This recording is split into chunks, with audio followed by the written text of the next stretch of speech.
Hello everyone, welcome to the video explanation for Brian Passwater's Topic 2-1 Notes, Example 4. Example 4 says, let a sub n be an arithmetic sequence with a sub 2 equal to 7 and a sub 6 equal to 9. Find an expression for a sub n and use the expression to find a sub 24. Alright, so this is a little bit different from example 3. They did not tell us what the common difference is.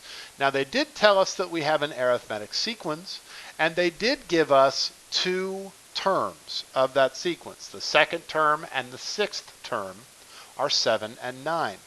We can use those two terms to find the common difference. And then once we have our common difference, we can write out our a sub n expression and use it to find a sub 24. The way that we approach this is we have two terms.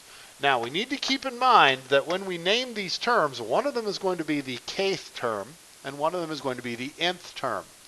And k is always less than n, which means a sub 2 is going to be our kth term. A sub 6 is going to be our nth term. Okay. So, here's how we do this. We start with the point slope version of the equation. A sub n equals a sub k plus d times n minus k. So, the kth term is 7. That goes here. And k, the term number of that, is 2. So that goes there. Then we are going to plug the 9 in for a sub n because it's our nth term, and its term number is 6. So 6 will go in for n. Notice that when we do this, the equation that we have only has one variable, d, the common difference, which means we can use algebra to solve for d. So to solve for d, we would start by combining the 6 and the 2, which would give us 9 equals 7 plus 4 times d. Then we would move the 7 to the other side, which would give us 2 equals 4 times d. And then we would divide by 4, which means our common difference would be 2 over 4, which is 1/2. Now once we know the common difference, we go back to that nth term expression. Only now, just like we would do in algebra, we don't plug in the nth term anymore. We still plug in 7 for the kth term, and we still plug in 2 for k. But now we are going to plug in 1/2 for the common difference. This will give us our a sub n expression and allow us to find any term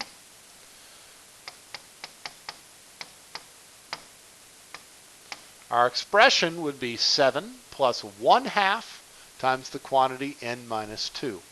Now that 1/2 is confusing to some students because we just told them a few minutes before this that these are discrete functions and that the inputs have to be integers.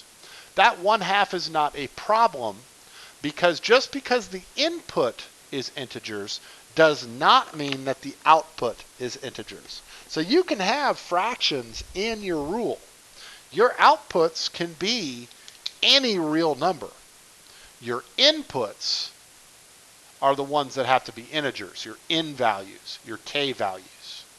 Your d can be a fraction, it can be a decimal, it can be ugly, because it's just what you're adding every time. So that number doesn't have to be an integer. It can be any number as long as it is constant. So there's our expression for a sub n. Now we need to find a sub 24, the 24th term. Again, if we're finding the 24th term, that means notationally we are replacing n with 24.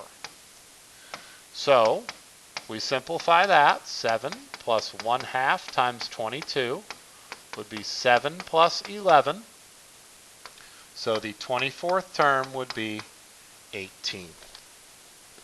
That does it for this example because we have our nth term expression and a sub 24. Again, remember, we do not ever want to circle answers, especially on open-ended problems like FRQs, because if we have the right answer somewhere and then we accidentally do too much, if we've circled an answer that's not correct, we're not going to get points. If our answer is there, but we didn't circle it, even if it's not the final thing we did, you could still earn credit for that. So do not circle your answers. Make sure your work is organized so your teacher can find your work, but do not circle your answers.